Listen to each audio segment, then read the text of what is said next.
Pessoal, vamos dar início então a essa primeira série de vídeos relacionada à parte de 802.1x. Então, qual que é a ideia aqui? É a gente tentar explorar as possibilidades que nós temos de troubleshooting quando eu não tenho acesso ao servidor NAC, que em boa parte dos casos está localizado aqui dentro do data center do cliente. Isso pode acontecer por vários motivos, tá, pessoal? Na minha experiência aqui de clientes, etc. Normalmente, e nos últimos anos, o servidor NAC ele vem sendo gerenciado pelo time de segurança, ou em alguns casos, o cliente está usando um serviço de NAC do próprio Windows, como por exemplo o NPS, e aí esses servidores ficam sob gestão do time de Domain Controller.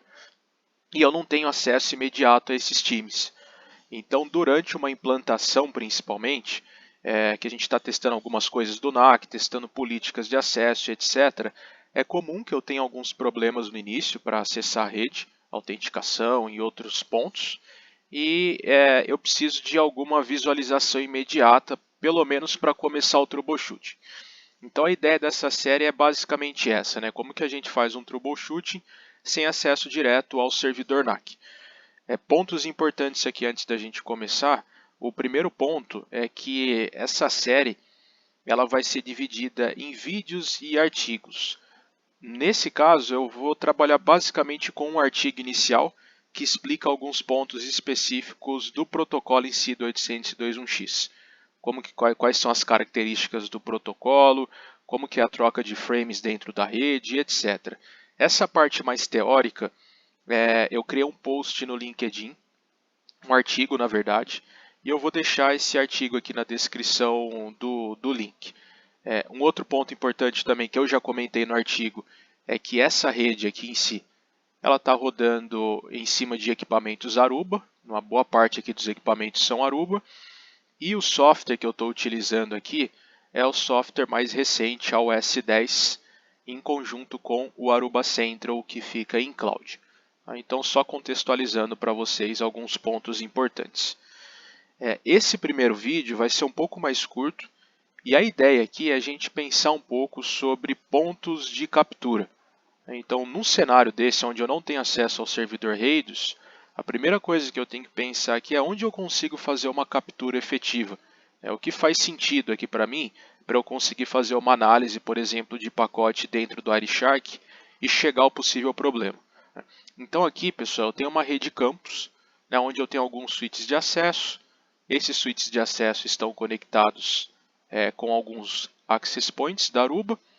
E por sua vez, os switches de acesso estão conectados aqui a dois core rodando em VSX. Esses cores estão conectados aos gateways, nomenclatura nova, tá, pessoal? Para quem não está acostumado ainda, no iOS 10 a gente remove o nome controladora, a gente está adequando esse nome para gateways. Então toda vez que eu falar gateway é a mesma função aqui, entre aspas, de uma controladora rodando na OS 8, por exemplo. Então aqui eu tenho os gateways e as controladoras. O data center está do meu lado esquerdo, aqui onde o servidor NAC se encontra. E eu tenho uma saída para a internet, onde eu tenho o Aruba Central, que vai ser um ponto importante durante essa captura de pacotes também. Então, o primeiro local que eu imagino que seja um local interessante para realizar uma captura são nos switches de acesso. Então, aqui a gente vai determinar aonde esse usuário está tentando se conectar. Então, por exemplo, eu tenho um usuário aqui na direita que ele está conectando no access point que por sua vez está conectado a esse último switch. A gente pode chamar ele de switch 4. Então, todo o tráfego desse usuário está passando por aqui. Então, esse é um bom ponto de captura. A gente pegar a porta do access point e espelhar essa porta para uma segunda porta onde possivelmente eu vou ter um notebook ali conectado recebendo essa captura. Ou seja, nesse cenário aqui, eu preciso estar presente ali fisicamente no ambiente do cliente ou alguém do cliente conectar um notebook para a gente fazer esse espelhamento. Então esse é o primeiro ponto de captura. O segundo ponto de captura seria a gente subir para o core. Então, o core ele faz uma função importante aqui, que é o roteamento ou encaminhamento do tráfego dos switches de acesso para as outras camadas. Então, aqui eu posso espelhar as portas dos equipamentos core que estão conectados nas controladoras. Então, esse é um primeiro ponto. E eu posso espelhar os uplinks do core para o switch de acesso. Então aqui eu tenho uma visibilidade interessante porque eu estou bem no meio da topologia e eu consigo ver tanto o tráfego que está indo para as controladoras ou o tráfego que está descendo para os switches.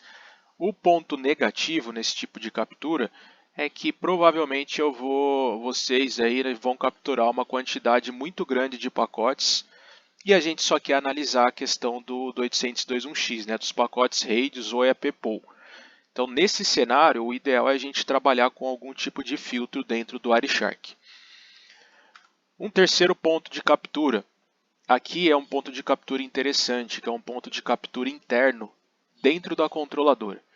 Então, as controladoras, os gateways, eles possuem a capacidade de fazer uma captura local, utilizando o processamento da controladora.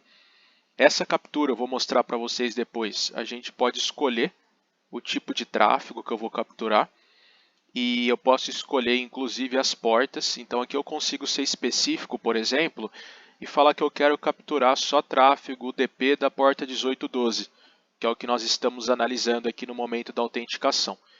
E um ponto interessante aqui na controladora também é que eu consigo habilitar vários níveis de debug e em tempo real eu consigo visualizar na CLI da controladora várias informações que podem direcionar a gente para a causa raiz desse problema.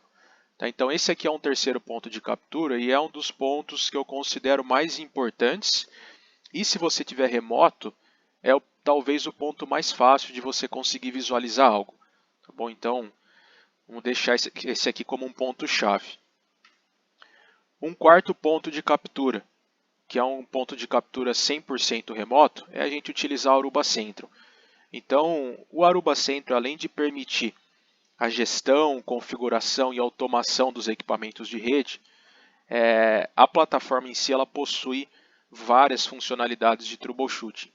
E uma delas é a gente conseguir filtrar o MAC do dispositivo que está aqui na ponta, e a partir daí, o próprio Aruba Central vai identificar onde esse equipamento está conectado na rede e vai startar uma captura e ele faz o upload desse picap para dentro do Aruba Central. E esse picap ele fica, se eu não me engano, gravado, memorizado por 30 dias. Então aqui é um ponto interessante e principalmente, de novo, se eu tiver remoto. Basta eu entrar aqui no Aruba Central, a gente vai setar o MAC address do usuário em si e startar a captura, que ela pode durar 15 minutos. 15 minutos e fica memorizada por 30 dias dentro da plataforma. Então esse é um outro ponto que a gente vai visualizar também. Um último possível ponto de captura é o próprio PC do usuário. Então, se tiver a possibilidade de instalar um Wireshark dentro desse computador, a gente consegue ver alguma coisa. Um ponto de atenção aqui. Normalmente, vocês vão analisar lá no tópico do LinkedIn, no artigo que eu fiz, esse ponto aqui em específico, entre o AP e o usuário, a gente vai capturar pacotes do tipo EAP-POL. Esses pacotes são criptografados, então fica difícil de a gente conseguir visualizar algo concreto aqui nessa ponta, mas a gente consegue sim tirar algumas informações valiosas. Dito isso, pessoal, só para finalizar esse conceito e a gente entrar na parte das capturas, a gente começa a habilitar as capturas. No iOS 10 a gente tem modos de encaminhamento de tráfego. Os dois modos principais é o que nós chamamos de modo bridge e modo túnel. Então no modo bridge o que acontece? Eu tenho os APs aqui na camada de acesso e a porta do switch ela vai estar configurada como trunk, passando todas as VLANs de dados, as VLANs dos usuários, tá bom? Então nesse cenário aqui de modo bridge, o tráfego ele faz o encrypt e o decrypt direto no AP. Eu não encaminho nada para a controladora. Então nesse cenário onde eu tenho um SSID configurado em modo bridge, o ideal seria eu fazer a captura nesse ponto 1, tá bom? Então aqui é SSID modo bridge, AOS 10, AOS 8 é algo parecido com o IAP, o Instant AP. Então a gente seguiria a mesma lógica. Nesse caso também do modo bridge é o próprio AP, que é o Authenticator. Então, para quem leu o artigo, o Authenticator é o equipamento ou device que fica no meio do processo e ele é responsável por encaminhar as requisições do usuário para o servidor de autenticação, no caso o servidor NAC que está aqui na esquerda. Tá bom? Então isso é importante vocês saberem. No modo túnel, o que acontece? Eu tenho um SSID criado, onde o tráfego é tunelado para a controladora.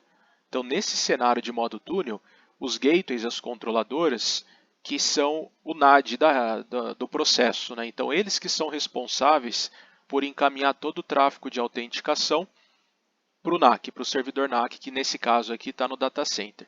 Então, nesse cenário, o ponto de captura interessante seria no core ou internamente nas próprias controladoras, tá bom?